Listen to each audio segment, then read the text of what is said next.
na ito, maaari na sila muling atakihin ng kalaban. Kaya't ang pangalawang klase ng pangontra ni Mang Lakay ay ang pagtatanim. Ini-implant niya ang maliliit na bagay sa braso ng nagpapagamot na tinatawag ng moksha. Ayon sa kanya, mapoprotektahan kasi ng Pilipinas kung ang mismong pangontra ay itatanim niya sa mismong katawan. Maging si Mang Lakay ay nagtatanim rin ng iba't ibang mga mutya sa kanyang katawan. Pero sa tingin niyo po ba, totoo yung tawas na kapag kunwari po may nalo ka kay kanto? Totoo yan, kaya lang ang problema kasi sa tawas, uncontrollable. At saka maaaring na pumasok yan sa tawas, masamang espiritu. Mga sinungaling yan eh. So, I don't trust yung mga tawas-tawas na yan. That's why tinanggal ko yan sa aral ko. Yung mga anak nyo po, as in, tanggap po nila na manggagamot po yung papa nila. Wala naman silang magagawa. This game, talagang yan ang chosen life ko na. Kasi nakita ko kailangan ako ng tao. I sacrifice myself. Within, napatuloy pa.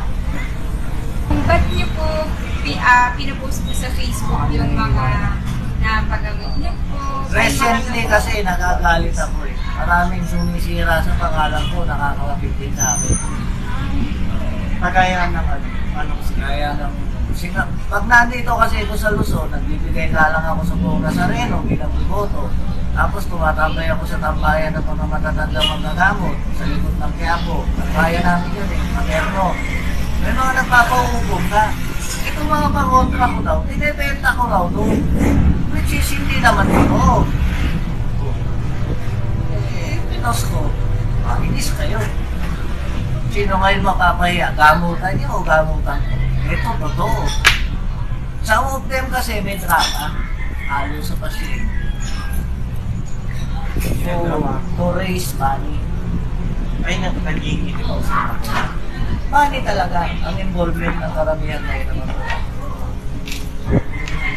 Ano pong gusto lang po namin kayo hingian ng message po sa mga taong hindi po naniniwala. Sa inyo po and even sa mga ibang Kahit na albularyo. hindi kayo maniwala sa akin, gusto maniwala kayo sa Diyos, okay lang. Your faith will save you. I'm only an instrument na nabubuhay dito. Kahit na mamagamot ko ang isang biktima pinopos ko pa rin na magsimba. Kahit anong religion yan, magbigay galang sa Panginoon. Yun ang requirement sa akin. Nakita ko lang hindi nyo, bayad na kayo. Kasabay ng modernisasyong nararanasan natin, nagbabago rin ang ilang pamamaraan ng mga albularyo sa usapin ng panggagamot. Marami man ang taliwas sa ganitong estilo, marami pa rin ang naniniwala sa kapangyarihan ng mga albularyo dahil may mga sakit at karamdaman na hindi pa rin maipaliwanag gamit ang siyensya.